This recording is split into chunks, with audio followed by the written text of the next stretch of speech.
Patreons. It's been a very long time since my last video.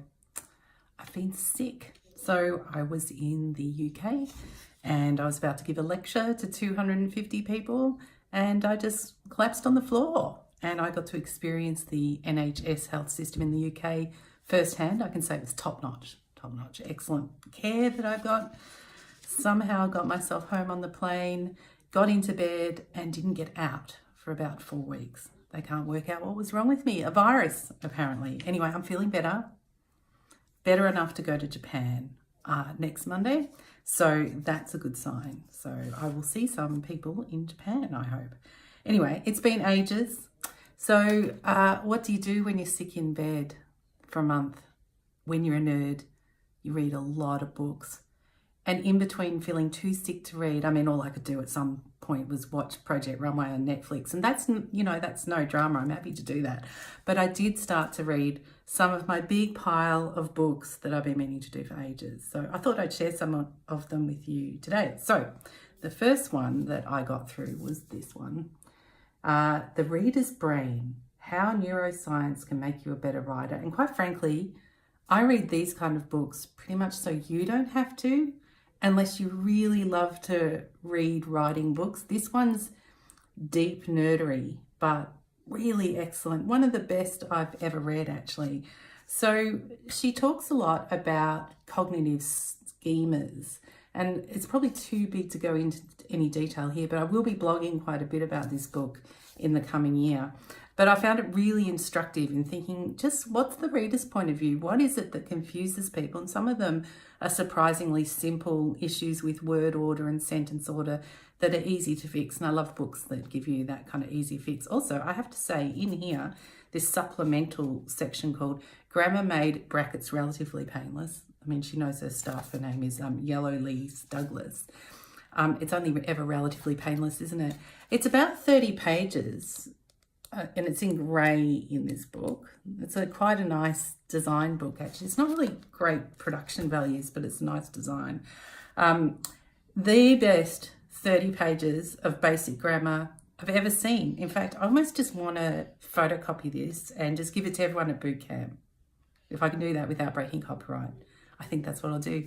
Because it's just a handy look-up reference. And because she's always writing from the point of view of sort of neuroscience, how is it that we perceive and understand things? The writing is very clear and fun. She's got a good sense of humour. She writes a bit about her divorce.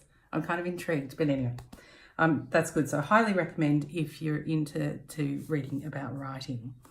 The next one that I picked up, and I picked it up because I'd seen it on Pat Thompson's bookshelf when I stayed over a couple of years ago, and I was just captured by the title, Learn to Write Badly, How to Succeed in the Social Sciences. How can you go past a title like that? It's magic. So this book, obviously for the social scientists, and, you know, like, if you're not in the social sciences, probably not worth buying it. But if you are, and you're, again, quite nerdily into reading, I would definitely buy it. But listen to some of these chapter titles. It's really quite good. So after the introduction, it's mass publication and academic life. And in that, he sort of talks about the effects of the publishing system on the pressure to write and what you write, and sort of how to go through gatekeepers. It's a good chapter. I'm right on board with it. And then he talks about learning to write badly, which will cause you to reflect a bit on your education, especially in the PhD. Jargon, nouns and acronyms, turning people into things, how to avoid saying who did it. And then he talks about sort of some sociological things and social psychology. He talks about concealing and exaggerating. I mean, I just really enjoyed this and I got so much out of it. So thank you, Pat, for having it on your bookshelf so that I could then decide that I was going to read it. Because anything Pat, you know Pat from the fantastic Pat blog, anything Pat says to read, it's worth reading. So that one's good. So I got both this one and this one from the Cambridge University bookstore. That was pretty exciting. This one was £12.99. Take of that what you will with your exchange rate.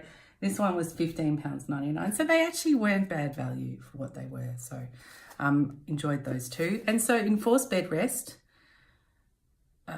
to your benefit, Patreons, and the blog audience, obviously. So before all this happened, I was probably flying up and back and around and just doing too much and very stressed. So this is part of the whole, body breakdown, I suppose.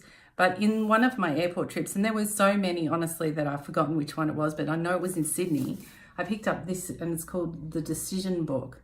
And apparently this one's like a reprint. It was $24.99 Australian, so that's like basically nothing anywhere else, like Australian dollar.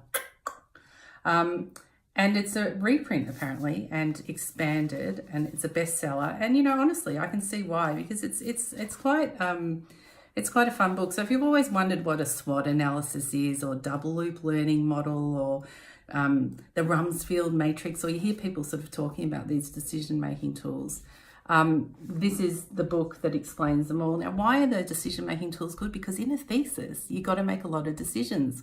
What to keep, what to leave out, what order to put things in.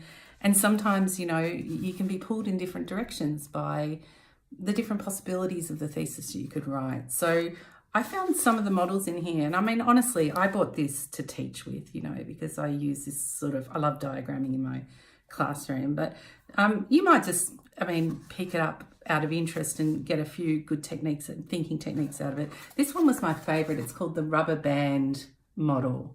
Now, often when you're asked to make a decision, they say put things in 2 columns, and then positives and negatives of the decision, and then you try and weigh it up. This one is different. It's instead of saying what's the positive of this decision and what's the negative, it says what's pulling you towards this decision and what's holding you back. And when you think of what the push and pull factors are, it actually gives those pluses and minuses a weighting, right? So whether it's what's more important to you or less important to you. And in these kind of decision-making processes, there's a whole lot of individual circumstances to take into account. So for instance, if you're considering taking a break from your PhD, what's pulling you towards that?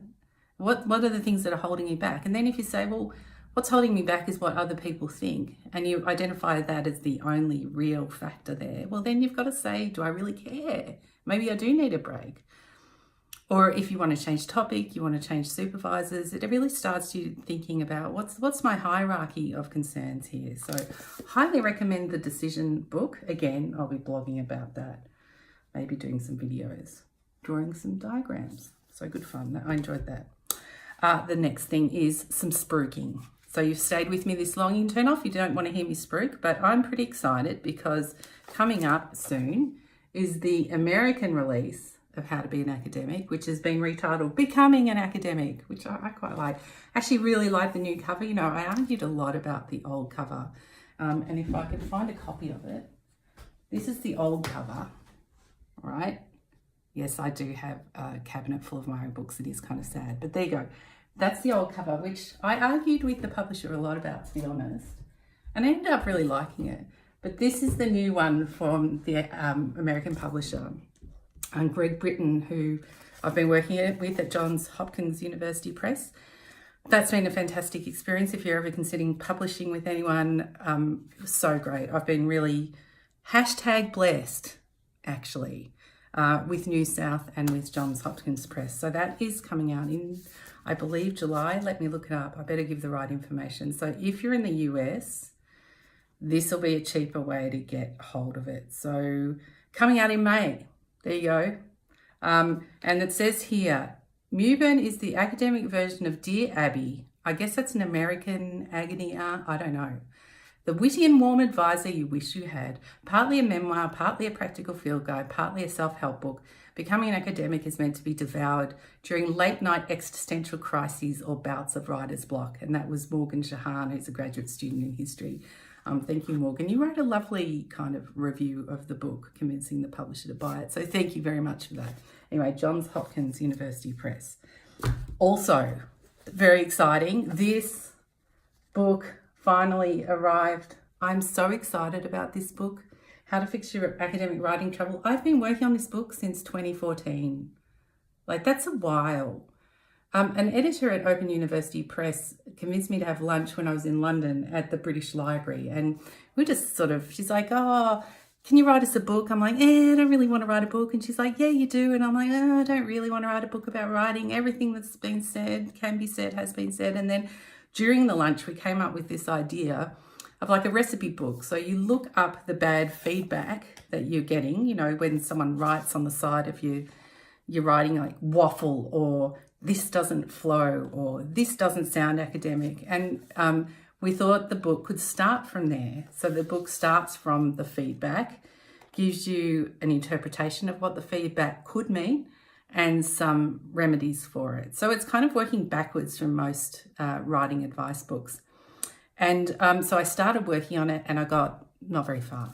And then my lovely friend Sean Lehman, who helps me at the boot camp program, well, used to before he went on to Pastors New. Good people always have options. Sean is great. So Sean and I, and then we ended up writing most of the structure. And so we got as far as the chapter headings, really. So the first one is your writing doesn't sound very academic, how to convince your reader that you belong in academia. Where's your evidence for this? Using what you know to make a case. Your writing doesn't flow, making your text coherent. Waffle, improving readability by managing your extra words. Uncritical, taking a stand in your writing. And where's your discussion section, structuring your work as a whole. So we got sort of as far as that. And then we kind of hit we stalled. And I ran into my friend Catherine Firth, who's now second named author, which shows you how important she became to the project. And she was like, yeah, I'd love to join in that. And we wrote it all together. And I've been sort of updating you variously on the progress, but I'm excited. I love the cover.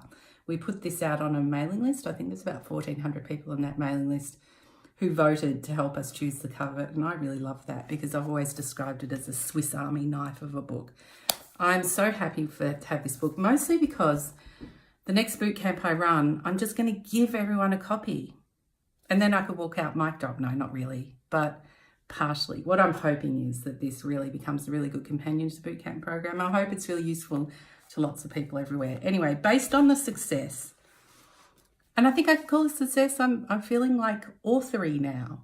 Like I have a few books under my belt, so I'm sort of feeling confident about it. Like I get it now. And actually, during my recent health crisis, which does make one reassess, what do I really enjoy doing? Like I love doing my Patreon's videos. I don't know why, I just love it. I love blogging and I love writing books. So I sort of thought, you know what? I'm actually just not going to write conventional academic papers anymore if I can help it. Big words, I know. I don't know if I can get away with that in the system, but I just love doing this much more accessible stuff. So just signed a new contract. I'll just cover up the signature. This one's going off to Catherine and Sean today. It's going to be called Level Up Your Essays, and it's sort of aimed at ambitious undergraduates, high school students, but, you know, maybe also PhD students. It's going to be a more workbook format than this one. It's going to have some new stuff we couldn't fit in this, maybe a little bit more basic stuff, but it's going to be in a big format and have like diagrams and things you can fill in and sort of more of a workbook. So that will be a fun project, which we were going to deliver in February. Then I got sick. Then Sean got sick. And Catherine got busy. So I just crossed out on the contract February and wrote December. Hopefully we can get it done before then. Anyway, I will see you in 2 weeks. I'm going to Japan and I'm really ambitious. I'm actually going to try and do a video from Japan. I did shoot some stuff in Cambridge. I might stick it at the end of this video. Anyway, I hope you've had a really good Christmas and New Year. I've had a really terrible one, but I'm really hoping that that means that this year is going to be much better. So thanks for hanging on to the end of the video and I'll see you in 2 weeks. Bye. Now I'm in the most famous bit of Cambridge, you know, the bit that's on the little postings. And we're walking right up to King's College, which is breathtaking, but unfortunately closed to visitors today. Oh well. Such is life. At least I got to see the outside. There's some really kicking buttresses up there.